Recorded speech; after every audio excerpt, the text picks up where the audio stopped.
हाँ, तो मतलब 2 अगस्त को तालकटोरा स्टेडियम में दोपहर 4 बजे रिपब्लिकन पार्टी ऑफ इंडिया, जो मेरी पार्टी है, उस पार्टी की तरफ से आजादी का अमृत महोत्सव का समारोह रखा है।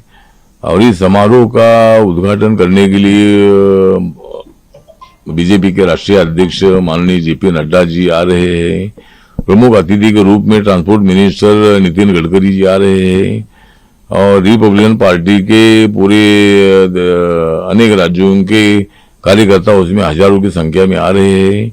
और आजादी के अमृत महोत्सव में हम मतलब जिन जिन लोगों ने आजादी के लिए कुर्बानी दी है, जिन जिन लोगों ने आजादी के लिए बहुत बड़ा संघर्ष किया है, उनकी याद भी हम उसमें करेंगे।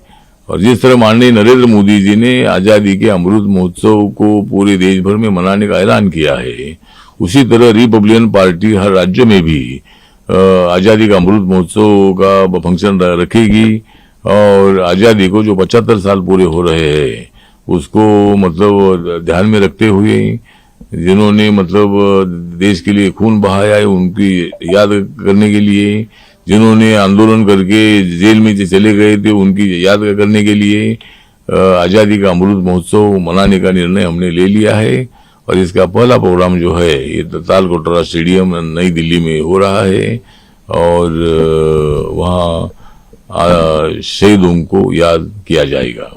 जिस तरह से कल चौधरी का बयान आया कि राष्ट्रपति को लेकर के, उसको लेकर के अब बहुत हंगामा हो रहा है, उसको लेकर के आप अधीर रंजन चौधरी का जो बयान है, अधीर रंजन चौधरी का, इनका नाम तो है अधीर, लेकिन इनका दिमाग हो गया है बधीर। तो मतलब ये अपना दिमाग इसी तरह का चलाते हैं कि उससे पूरे देश का अपमान होता है। राष्ट्रपति पद का उन्होंने अपमान किया है, एक राष्ट्रपति महिला का उन्होंने अपमान किया है, उन्होंने आदिवासी समाज का अपमान किया है, उन्होंने सारे देश का अपमान किया है।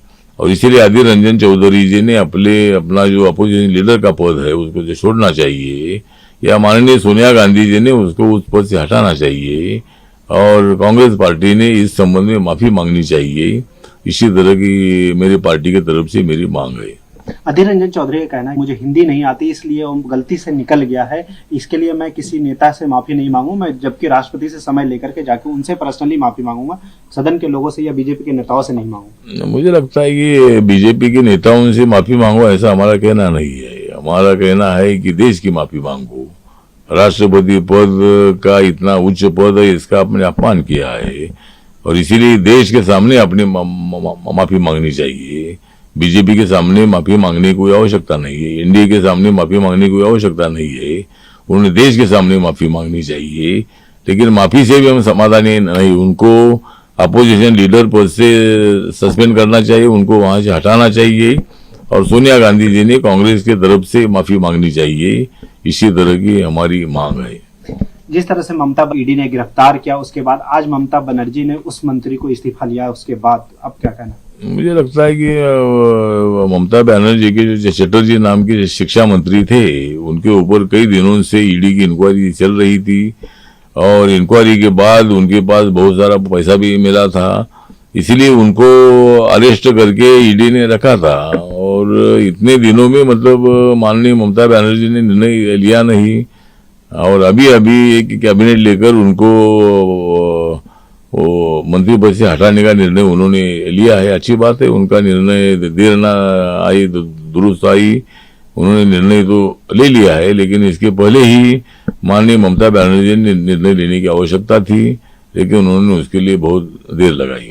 सर, एक आखिरी सवाल, आज कर से मिले और कहे कि जो सिंधे कैंप में सांसद चले गए 12 सांसद, उनका सस्पेंड किया जाए, हम शिवसेना से उनको बर्खास्त करते हैं, उसको लेकर मुझे लगता है कि 12 सांसद 2/3 मेजोरिटी से उन्होंने अपना ग्रुप बनाया है और उनको सस्पेंड करने की मांग करने का कोई अधिकार नहीं है।